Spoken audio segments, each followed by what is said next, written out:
going in, it's probably going to be a little heavy on John. Oh, of course. I looked at the questions. I'm like, that's fine. Okay. And Yeah, no worries. I'll probably include. I'm just here.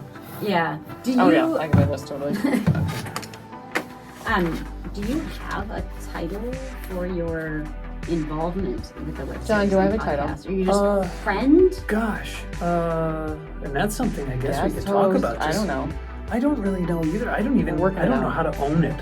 Yeah. You know, myself. Right. So Right. I know I'm supposed to say like creator, founder, or something like that. But yeah, co-host, probably co-host. Yeah. With that. Yeah, That'd be fine. that works. Yeah.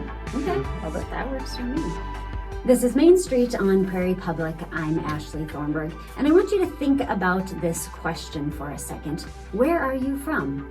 And probably not much came to mind besides, okay, I'm from Napoleon. I'm from Wishick. It's an answer that basically boils down to where you're born or maybe where you're living right now. But for our next guests, that question becomes much more nuanced when we start to answer. I have two guests in studio today. John David Berdahl is the creator and co-host of the podcast and web series, Where Are You From? John David Berdahl, thank you for your time today. Oh yes, you're so very, very welcome. And the other co-host is Heather Zinger. Thank you for your time today and for joining us as well. Happy to be here. So I want to start with you, John, about that question, where are you from? Because you've said both in email and on the podcast and the web series that you get asked this question all the time. The question is, where are you from? Where are you from? Where are you from? Where are you from? Where are you from? Where are you from? But it's not really about, hey, I live in Fargo-Moorhead. Mm-hmm. In the podcast, you have this clip that it's really, why are you so different from me? Yes. Yes. But they don't know how to ask that, in such a way that, without perhaps, I don't know, aggravating or agitating or, I don't know, of maybe eliciting some sort of response that would be uncomfortable or, I don't really know. I don't really think about it too much. I hadn't really thought about it too much. Okay. Like how difficult it could be for some people to try and find out why someone is different from them. It doesn't even occur to me now. I'm talking about it now, but I'm like, I don't know what I'm supposed to say. I don't know how I'm supposed to say this. Often I'm very articulate, but Sure. I don't. But I'm just out of my area. Yeah. Well, and people with Asperger's tend to have higher than normal IQs as well. It's more so the emotional intelligence and those cues that has a different processing speed. Yeah, and it's a bit slower. It sounds exhausting.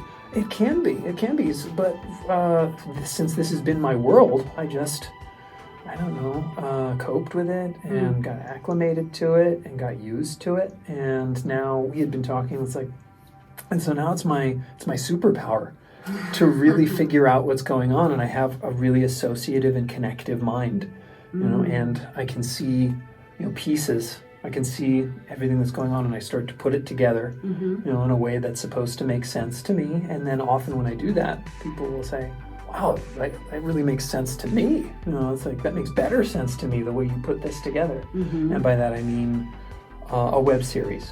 Okay, like just putting together a web series. I just did it because I was getting asked all the time, "Where are you from?" So I was like, "I'll just put together." I should make this easy. Yeah, I'll just answer the question that way. And it's like, and people are like, "This is phenomenal." And I'm like, "Oh, that's great." Not having a sense of self, and I do hope, Heather, that you can talk quite a bit. Isn't it great how not having a personality monopolizes or takes total hijacks a conversation? Oh, really? You don't have a you? Tell me about that for hours.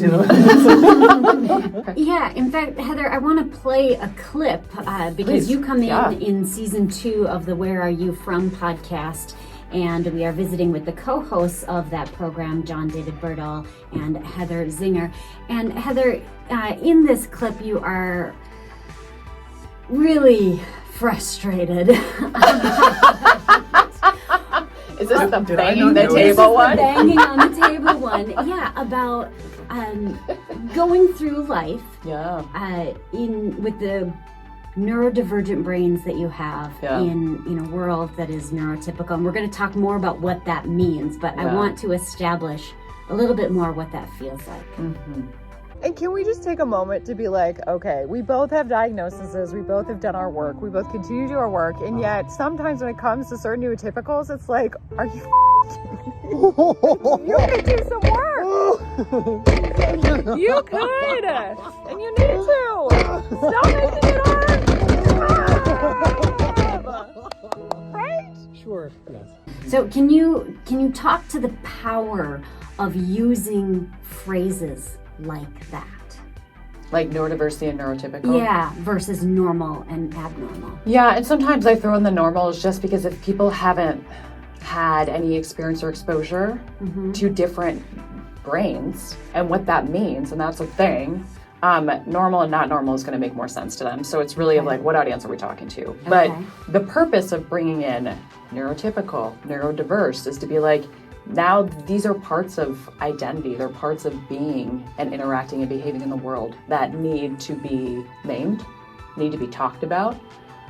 Ideally, society would enlarge enough to be accessible to all brain differences. So it really sets up this conversation for people who are living with these differences to have more autonomy, more empowerment, sometimes with the use or other assists. So like independent living assisting, or different, let's say, amount of time you have for a test, or different, I don't know, accommodations based on where the rub of the neurotypical world is rubbing it against their neurodivergent difference, right? How do we negotiate that so everybody can have access? We don't judge a fish by its ability to climb a tree. No. I was just I going like to that. say that out loud. I was going to. Excellent. Yes. I had said that the relationship that part of my brain has to another part of my brain is complicated. They're not speaking to one another. So I wish we had more time, honestly. Oh yes, there's lots. Because There's I lots. think I didn't even get to about 12. Well, if you want us on but- regularly, please just don't hesitate. Sounds good. We never run out of things to talk about.